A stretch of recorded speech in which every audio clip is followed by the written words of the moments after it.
Welcome to the Kill Count, where we llama up the kills in all our favorite llama movies. I'm James H. Anise, and today we're looking at Llamageddon. You heard that right, folks. First released in 2015, but filmed a couple years earlier, which is pretty fucking obvious. I mean, look at this thing. You know, I try to look at horror movies of all kinds on this channel, from the mainstream hits you're always telling me to do, to fun B movies I want to share with my audience. Occasionally, I'll come across movies that feel basically homemade, but I think are worth having fun with. Today, that movie is Llamageddon. Look, I tried to research how and why this thing was made, but nope, couldn't find too much about it. Best I could tell is a grad student at Miami University in Ohio got a $3,000 grant and access to a real llama. With that, and a cast and crew of students, they shot a movie about a llama from space who kills a bunch of partying kids with laser eyes. The film professors weren't thrilled. Llamageddon wasn't the film that they gave me the grant money to make. When the professors watched the movie, this movie definitely put a black stain on that on that scholarship. And who were the students who made this movie with $3 grand and, again, a real-life llama? Well, they made it hard to know. It was directed by a guy named Robert Horn under a pseudonym, Howie Doin'. He also plays one of the,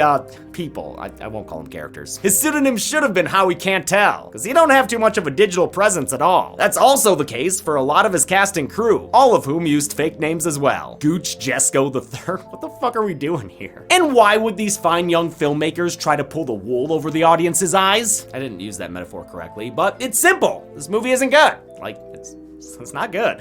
It's got bad acting, a dumb plot, and lots of sound problems. And it seems like the actors had to improvise without any improv skills. Report from NASA, they were tracking this and they believe it to be coming from the Orion Nebula. Well, it makes sense because it came through the northern quadrant and crash landed here, so. I think it's a pretty good assumption. I mean, confirmed, that's what happened. We never shot exactly what the script said. Llamageddon is purposefully trying to be so bad it's good, which I normally hate. I prefer my bad movies to come out of sincere effort, not knowing irony. But for whatever reason, I had a good time with Llamageddon. It's probably a blast to watch with friends, especially under certain conditions. And I've got to respect the filmmakers at least a little bit, because at the end of the day, they made a movie, one where everyone in it is super committed. They will make those dumb faces into a low wide-angle lens. They don't care. And guaranteed they were actually drinking and smoking on set. These kids aren't buying fake weed. Most they can afford are a horse mask and some explosions. Well, actually a helicopter too. No fucking idea how they swung that. The word James! What? James, I need Zoran. your help! Z-Man needs help. Oh, James, thank God. I need your help. I've lost my groove. Losing your groove turned you into a dog? What? Percent impact. Ooh. W's in this pile of llama poo? Let's find out and get to the kills. The movie begins once upon a llama planet with an animated intro. It's more Leprechaun Back to the Hood than Winnie the Pooh Blood and Honey. A bunch of llamas be prepared to go invade other planets, I guess, with their creepy llama xenomorph eggs and fascist leaders. They load into bison trailers with steel or aluminum wings and launch into space. One of them kills an astronaut when it blows up a shuttle with lasers. Secret Gravity prequel? Then the llama crash lands on Earth, smack dab in the town of Titlecard. Actually, it's Eaton, Ohio, which now has a bigger problem than being a town in Ohio. They've got an evil llama problem now, and a title. Wait, another one? Okay. Card. The llama winds up on the farm of these two, who are too scared by the incoming rain to call their neighbors about the animal. Well, at least they're honest about it. Did you call neighbors about their llama? No, I did not. These people act as well as they take off their shoes, which is to say, poorly. Didn't y'all ever watch Mr. Rogers? They go to bed, but I'm sure they'll be fine unless the llama figures out how to open doors. Son of a Spielberg. The Velocilama kills them with a blood splash, like this were a cold open and Supernatural. The killer llama spaceship gets discovered by this guy. My God. But honestly, nothing really comes out of this scene, so moving on. The funeral for the cold open couple is attended by their grandkids? Wait, hold up, these two have teenage grandchildren? And this is their daughter? What is the age difference between these women? The kids are staying at their grandparents' house because of a will dispute or some bullshit. Floyd, the younger brother, is a whiny little wiener, constantly teased by his party girl older sister Mel. They see the llama when they get there, and I've gotta say, this llama rules. He was played by Louis the Llama, so good job, Lou. Inside the house, wait, yo, that That's a battery charging, like a camera battery for production. Anyway, there's more teasing, and then they get all weird talking to the camera about Floyd peeing his bed. But Mom, you said you wouldn't tell anyone. Oh, honey, I'm sorry. What the fuck is with these they're all gonna laugh at you shots? And Mel's close-up doesn't even match where she is in the room. The kids wave goodbye to their mom, who exits the movie, and completely ignore the dog back there, who is also never seen again. Instead, Mel declares it's party time and calls everyone ever in existence. Hey, Dan, it's Mel. Hey, Sheila. Hey, Trish, Sebastian, Amanda, Barney. They really like this jump cut invitation gag. Hey, Ted. Hey, Emily. Hold on, Rob's on the other line. Rob, where's my fucking money? Okay, that one got me. What, then it just says time lapse? Is this supposed to be Clerks, or what are we doing here? The party gets going that night with a whole bunch of teenagers. They're doing all the drinking games, which is what you do with no-budget movies bereft of creativity. Just ask my college films, The Foiling and or Mother Lover, neither of which I will ever upload or release. I'm sorry, they're too bad. This house party has got silly faces and random conversation snippets. Just can't believe that Pluto's not a planet anymore. It's also got more Busch beer than anyone should ever have. I feel you, buddy. It's basically water. Floyd's a total dweeb at the party, and Mel conspires to get him laid to loosen him up. Her confederate is Dan, a guy who inexplicably wears a different shirt in every scene and who likes to dance with Mel to sax music.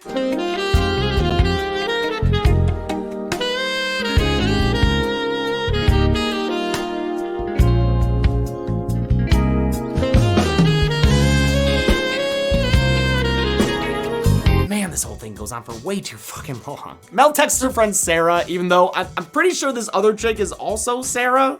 I don't know, half these people are never named. I'm calling Mark.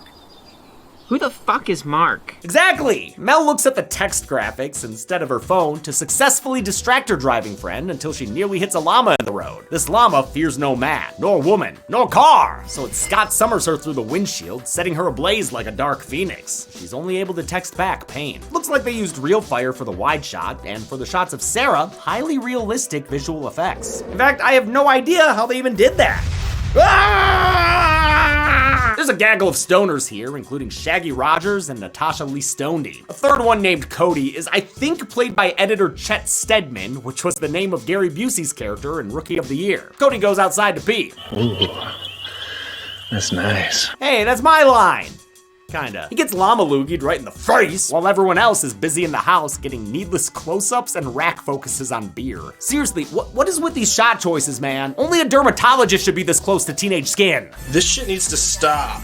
Yeah, agreed. Cody runs back inside, breaking the door in the process, but not breaking character, like a true professional. He tells everyone about the rojo-eyed llama, but they all just laugh at him. Well, most of them do anyway. What's this blonde chick doing? She only ever says a single word, and she's always like right there on the edge of the frame. What is your deal, lady? Who are you? Cody's stoner friends tell him it's just the weed, man. And the best way to fix it is with more weed, man.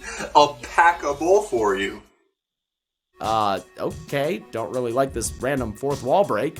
Feel violated. Zoinks. The older teens invite Floyd to join them in the reindeer games, and by reindeer, I mean drinking, because they're playing Waterfall, / King's Cup, / Mushroom, / Ring of Fire, / any other regional variant you might want to call it. Whatever it's called, I spent way too much time playing it in high school and college. Somehow, though, this movie spends even more time playing it. It's too much for Floyd, who ends up vomiting, so he suggests they use the hot tub instead. A couple gets into a fight, so the boyfriend Rob, played by director Howie Doohan himself, decides to save the drama for this llama, which he mistakes for his favorite Mufasa killers. Never seen a wildebeest before. Never seen a wilder like this beast before. Then he gives it some weed to smoke. Wow, this really is let back to the hood. Mr. Doohan set out to intentionally make a so bad it's good movie, with inspiration including Birdemic and The Room. He did so well at doing bad, Lloyd Kaufman at Troma wasn't interested. I met him, I pitched Llamageddon to him. He didn't want to buy it. And neither was the creator of The Room. I met with Tommy Wiseau. Tried to sell him on the movie, gave him a copy, one of the only DVDs ever made. He never got back with me. The llama bites off Rob's fingers, giving us these awful action-essential blood spurts. God, Tina, eat the food, not his fingers. Then the llama punches a hole through his body, sending his still-beating heart into the arms of his girlfriend before he's dragged away to be killed for good. His ex doesn't stick around much longer since she's beaten senselessly within an inch of her face. The llama finally puts her out of her misery by breaking her neck. You know, these kills were kind of intense, in like a dumb way, but still. Mel's boyfriend Trent arrives, played by the man himself, Gucci Gooch Jesco the Third. Haha, guy seems like a gooch. He's giving adopted Paul brother. He and Dan the changing shirt man have a predator handshake / muscle off. It gives us uncomfortable close-ups of their mouths, followed by close-ups of like everybody's mouths. Dear God, there are so many mouths and tongues. Ugh. We get more tongues thanks to some dueling sex scenes, but don't worry, they're PG-13. Mel and Trent get it on in the bathroom as a crew member watches from the background. Jesus, creeper jump scare in that mirror. Meanwhile, Floyd is taken into a bedroom by the second Sarah, and just everyone waggles their tongues everywhere as more sax music plays. Man, maybe you guys shouldn't have shot in a room with a giant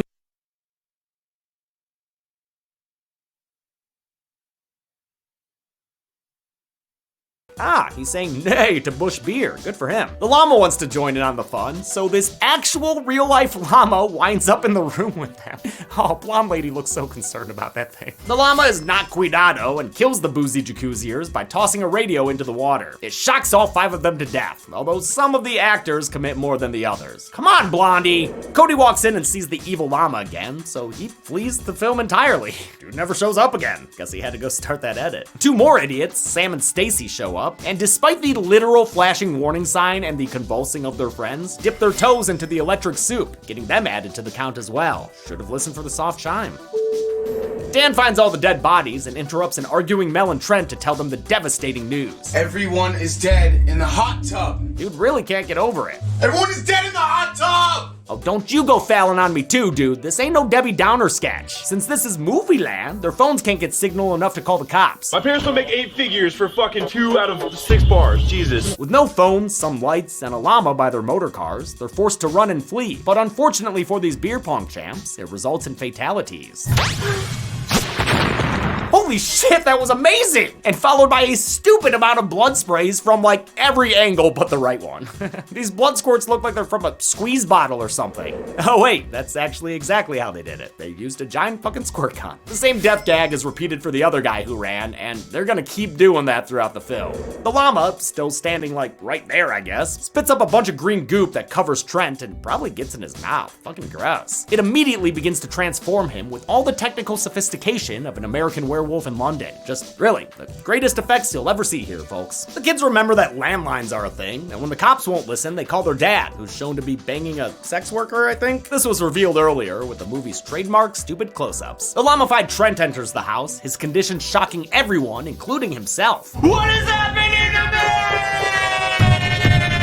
me? Then this one chick wakes up. I don't know who the fuck she is, but at least this nap was established earlier. I'm getting pretty tired. I think I'll take a nap now. That pretty tired had huge I'm so pale energy. I'm getting pretty tired. I'm so pale. When she steps outside, she goes from pretty tired to pretty dead, since the llama kills her via various Hawaiian punch splashes against the front door. Now we're in the worst part of any slasher, where the survivors run from the killer through underexposed shots in the wood. Oh wait, hey, that dog is back! Oh, that good boy looks like he's having lots of fun. Yo, but wait, did they really knock down a tree for this shit? What? Anyways, Sarah trips while running, as you do, and gets killed by the llama's usual method of laser beam and blood spray. Dan and Floyd tell Llama Trent he's not allowed to hang out with them anymore, so they leave him behind to really struggle with that red eye effect. Fix your tracking keyframes, guys. I'm a fucking llama man! Not quite yet, Trent. The rest of your transformation will have to happen in another Newgroundsy animation. I guess they couldn't afford practical llama tummy tentacles. Must have spent all their money on that really important helicopter scene.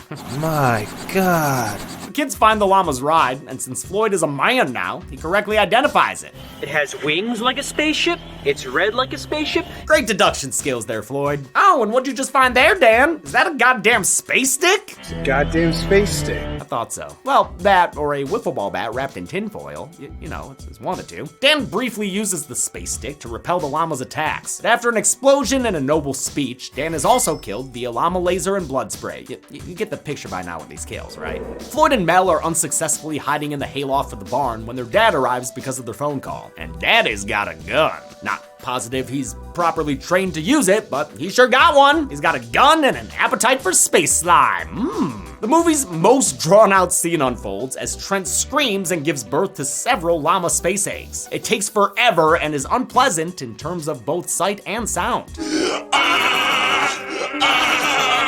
Wow, that guy's going full gooch for the scene. Finally, Daddy arrives and agrees to put Trent out of his misery with a single shot to the head. Yo, his eyes didn't have the red glow for a second. That was close to a kid murder, dude. Pop sees a bunch of corrupted Krias and plays Whack-A-Cusco with a shotgun. It's as easy as shooting llamas in a barn, which is not a phrase. Then he runs into the big llama and gets into a fight with that thing too. Okay, I don't know anything about guns, but that cannot be proper shooting technique. The llama dissolves the gun with its laser and beats the crap out of Dad with its hooves, then puts the guy down by taking a bite out of his neck. A big old chunk, look at that! Damn, he's not gonna be able to see his daughter Mel find some respect for her little brother Floyd. You're always just this little boy to me, but now after all of this, after everything that's happened, I really am beginning to see you as a man. A little man, but a man. A man! The llama tries to interrupt this sweet moment with more death, but what's left of Dad is able to turn on a combine that pulls the llama in to squish it to death. Just a full llama guts-a-rama all up on the side there. But it's not humanoid, so it doesn't go on the kill count. Sorry, llama. Dad doesn't have much time left, but does tell his kids how to kill future space llamas. Like most living things, you run them through a combine and pretty much take care of it. With those parting words of wisdom, the dad dies from his llama hickey, and they maybe watch his soul go up to heaven, or they're just looking out for more space llamas. The movie ends with a third title card. God, that's where the budget went. The entire movie is played in sped up motion over the credits filled with fake names. An original song also recaps the movie for you, including all its finer plot points. And take a shot, then take another shot, then another shot, then another shot. Actually, I don't hate this song. Llamageddon, Llamageddon, it's the Llamageddon, motherfucker. How many people survived their extreme close-up encounters with a space-traveling camelid? Let's find out and get to the numbers. James, just wanted to let you know I'm heading out, so make sure to keep an eye on Zoran and be sure he doesn't wet the bed while I'm gone. But Chelsea, you said you wouldn't tell anyone! When you I counted. The victims included 20 kills in Llamageddon, even though I didn't know half these people's fucking names. The victims included 9 women and 11 men, giving us a nearly even pie chart that we've actually never seen on this show before. So good job, Llamageddon, I guess. With a runtime of 69 minutes, which, yes, was intentional, we had a kill on average every 3.45 minutes. I'll give the golden chainsaw for coolest kill to the partygoer who ran for it, only to be exploded into a fireball. This shit was hilarious, and the blood sprays were funny until they became overused. Dull machete for lamest kill will go to Sam and Stacy, who got into an electrified hot tub with